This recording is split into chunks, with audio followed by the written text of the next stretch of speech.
Vídeo de hoje do canal do Nicola te conta sobre as dívidas do Flamengo que despencaram. Hoje o Fla é de longe, entre os clubes grandes do Brasil, aquele que menos deve. Artilheiro do Campeonato Carioca pelo Nova Iguaçu, Carlinhos é novo reforço do Flamengo. O vídeo de hoje do canal do Nicola traz atualizações sobre esse tema que você soube primeiro por aqui.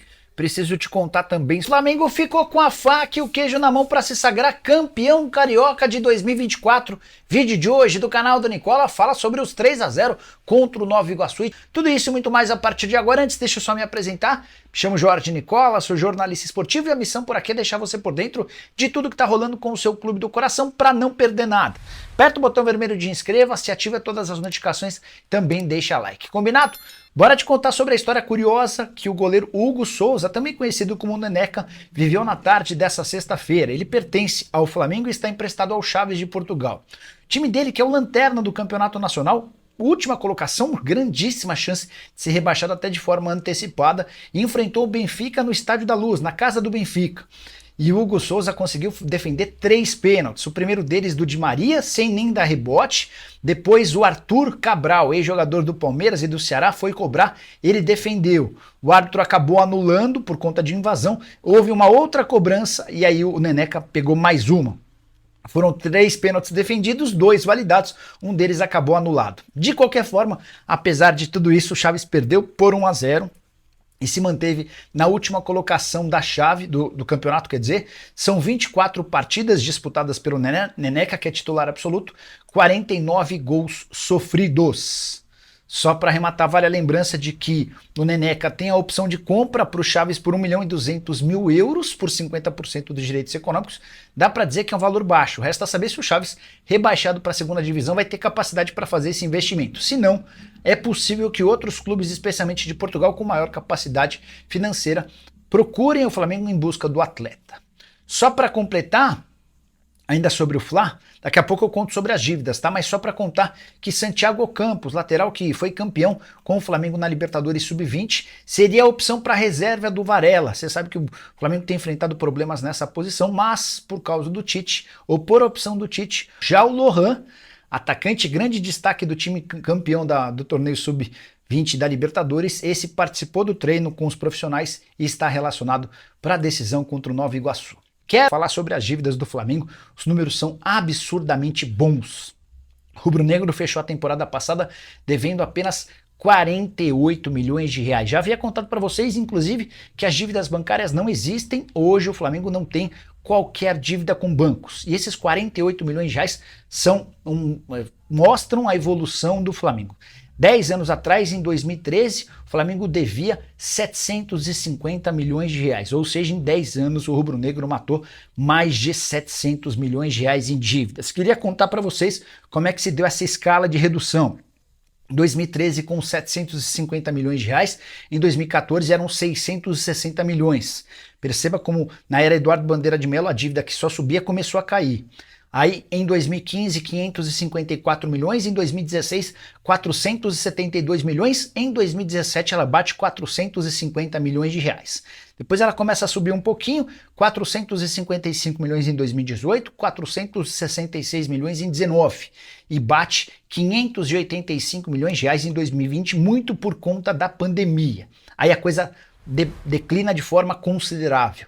Temporada de 2021 com 292 milhões de dívida, 227 milhões de dívida em 2022 e 48 milhões de reais em 2023. É natural que o Flamengo termine a temporada de 2024, a temporada atual, zerado em dívidas, sem qualquer pendência. É de longe o clube grande com menor dívida entre os times de futebol no Brasil. E esses 48 milhões de dívidas se tornam ainda menores se a gente lembrar que a arrecadação rubro-negra na temporada passada foi de 1 bilhão 370 milhões de reais, mesmo numa temporada sem títulos, com 320 milhões de reais de superávit, ou seja, entre despesas e receitas, sobraram 320 milhões de reais para o Flamengo. E você, o que pensa sobre todos os números? Bora contar sobre uma informação que você soube primeiro no canal do Nicola na manhã dessa sexta-feira. Havia contado para vocês que Flamengo e Carlinhos haviam avançado por um acordo, certo? Pois bem, ao longo da sexta-feira o martelo foi batido e Carlinhos será jogador do Flamengo. Ele se despede do Nova Iguaçu depois das 2 partidas finais do campeonato, justamente contra o Flamengo. A primeira nesse sábado, a próxima no outro fim de semana. Jogador de 27 anos de idade que assinará contrato de 3 temporadas com o rubro-negro. E aqui vem uma curiosidade importante. Carlinhos, que será jogador do Flamengo para disputar a posição com o Pedro 2 anos atrás. Estava desempregado, morando num cortiço em uma comunidade no Rio de Janeiro e correndo o risco de ser preso por causa do não pagamento de 6 meses de pensão alimentícia. A carreira do cara mudou de forma completa. Isso tem muito a ver com o espírito profissional, com uma série de oportunidades que pintaram, mas especialmente com a mudança de comportamento do jogador, que passou a ser representado pelo empresário Jefferson Batista. Menino, na temporada passada fez boa Série D no futebol catarinense, foi pro Nova Iguaçu, tem 9 gols em 13 jogos na atual temporada, 8 desses gols pelo Campeonato Carioca. Ele divide a artilharia com o Pedro. E aí só para completar sobre o Carlinhos, 27 anos de idade, 1,95 m de altura, chega a custo baixo. O Nova Iguaçu estava pedindo $1 milhão por 50% dos direitos econômicos. Os números ainda não foram revelados. Assim que eu tiver qualquer informação, conto para vocês. Vou até dar uma consultada no meu WhatsApp para ver se já chegou alguma mensagem. Ainda não tenho a confirmação do valor, mas posso contar para vocês que o Carlinhos é uma operação barata, não só para aquisição dos direitos econômicos, mas também em relação a salário. Ganhava 20 mil por mês no Nova Iguaçu. E importante para esse momento em que o Flamengo não sabe quando vai ter o Gabigol de volta, se é que o Gabigol vai voltar a jogar pelo rubro-negro. Ele foi suspenso por 2 anos, mas vai ter de cumprir suspensão até abril do ano que vem, e o Pedro pode ser convocado para a seleção brasileira. Nesse cenário, o Flamengo ficaria sem centroavante. O Carlinhos se torna uma opção barata, um risco pequeno para um Flamengo que tem condição financeira para tal. E você, o que pensa sobre Carlinhos no Fla? Use o espaço para comentários, esquece de deixar like, de se inscrever no canal. Flamengo que tem 9 dos 10 dedos das mãos na taça do Campeonato Carioca. Se em 2023 o Flamengo não conquistou títulos, esse tabu acaba logo na primeira competição da temporada de 2024, na final desse sábado, com o Maracanã com muitos espaços vazios, 3-0 pro rubro-negro. 2 gols do Pedro, ele chega a marcar mais um anulado. No finalzinho da partida, o zagueiro do Nova Iguaçu, o Ronald, acaba por marcar o 3-0.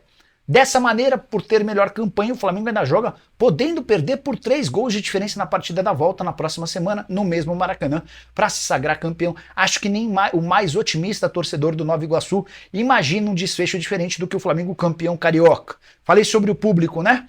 Apenas 39.739 pagantes. O Flamengo errou no preço do ingresso, cobrou lá em cima e vários pontos, especialmente de um dos lados, completamente vazios. O público total foi de 43.778 torcedores para uma renda de R$3.800.000. O Pedro, com os 2 gols marcados, chegou a 11 no Campeonato Carioca. Com a camisa do Fla já são 115 em 231 partidas. Só para arrematar, queria contar que o Marcos Braz, à beira do campo, antes da partida começar, admitiu o acordo com o Carlinhos. Informação que você soube primeiro no canal do Nicola, na manhã dessa sexta-feira. O Marcos Braz afirmou pouco antes do jogo, abre aspas, já está assinado, Carlinhos é jogador do Flamengo já. Não tem nada com a situação do Gabigol, é um jogador que já estávamos monitorando.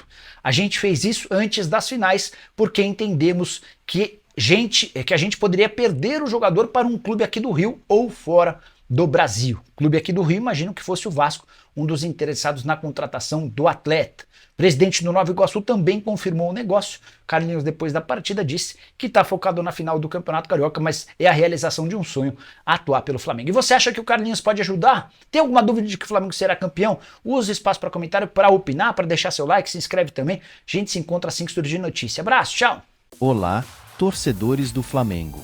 Hoje vamos analisar as atuações dos jogadores no primeiro jogo da final do Campeonato Carioca contra o Nova Iguaçu. Quem se destacou e quem precisa melhorar.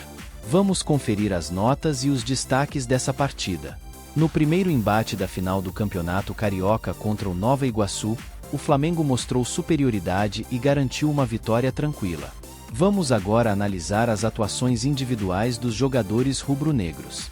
Pedro demonstrou sua qualidade com 2 gols marcados, sendo uma peça fundamental na vitória da equipe. Cebolinha, outro destaque importante, contribuindo com assistências e movimentações decisivas no campo. Goleiro, realizou defesas importantes, mantendo a segurança defensiva da equipe. Defesa, apresentou solidez, com destaque para a organização tática e as saídas de bola eficientes. Meio-campo. Mostrou consistência e contribuiu tanto na marcação quanto na criação de jogadas ofensivas. Treinador, Tite. Novamente, demonstrou habilidade tática e estratégica, neutralizando as principais ameaças do adversário. No geral, o Flamengo exibiu uma atuação sólida e coesa, garantindo uma vantagem significativa para o próximo confronto da final do Campeonato Carioca. E assim, o Flamengo segue firme em busca do título estadual. Aguardemos ansiosos pelo próximo jogo e torçamos juntos para mais uma grande atuação do Mengão. Até lá!